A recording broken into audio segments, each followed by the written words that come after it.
This is Gary Butterfield. This is Cole Ross. And this is Monster, my podcast. And this is Mordiggian. There's a monster in my podcast. Less Digian. So this is a big, dark area. Yeah. It's a big, sometimes it's a dragon. Mm-hmm.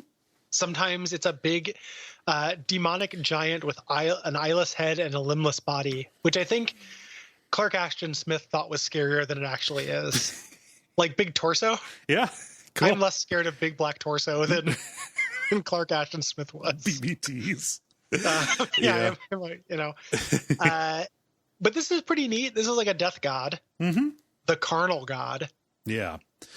Which is weird because we already have the sepulcher god. Yeah. The eternal god here. Mm-hmm. Yeah. And so this is all part of his Zothique thing. Mm-hmm. Zothique. I have Zothique by my bed, but I haven't started reading it yet. Huh. I haven't really read any Clark Ashton Smith, but I found this in like a bookstore at some point. Yeah. And curious about it.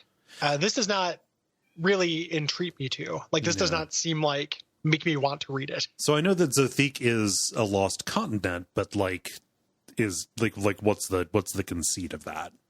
I don't know. Oh, okay. But I do know that in the far future, Mordiggian will become the patron deity of the Zalbaz Sire on the Lost Continent. And some necromancers and ghouls in the Dreamland worship him now. Cool. So, the main thing, what this thing wants is to stop people from bringing the dead back to life. Yes, no necromancers. Right. We can have one. And he fights you by engulfing you and leaving nothing but inanimate objects and clothes left over. Yeah, he raptures you. He raptures you. So I was thinking about this would be really cool. A cool hook for this would be finding sets of clothes, like thinking it's the rapture, having a bunch of religious people thinking it's the rapture, but then your investigators come and find out also fillings are left behind. Yeah. Oh, things like that. And they're checking pacemaker and they're checking dental records of this stuff and finding out all these people were actually necromancers. And I was like, oh, that's a cool hook. That's a really good hook. Yeah. Also, the other hook of this is the Ghoul's manuscript. Did you read about the Ghoul's manuscript? Yeah. St. Swithing's Day already. Which is a book that turns you into a ghoul. Yeah. Why not? Don't read it. Yeah. I mean, it's bound in human flesh. Why did they keep doing that?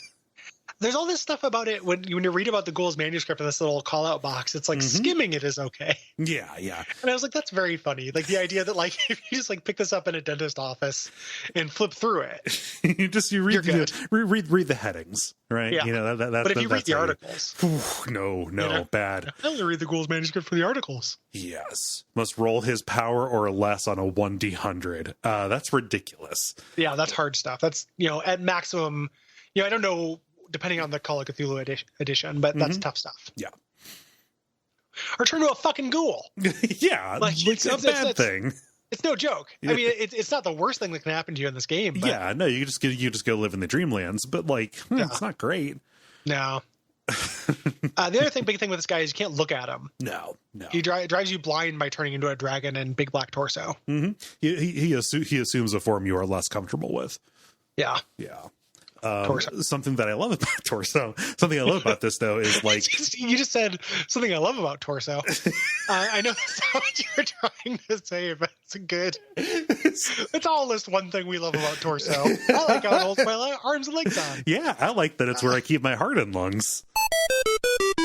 Brought to you by our backers at patreon.com/Duckfeed.tv.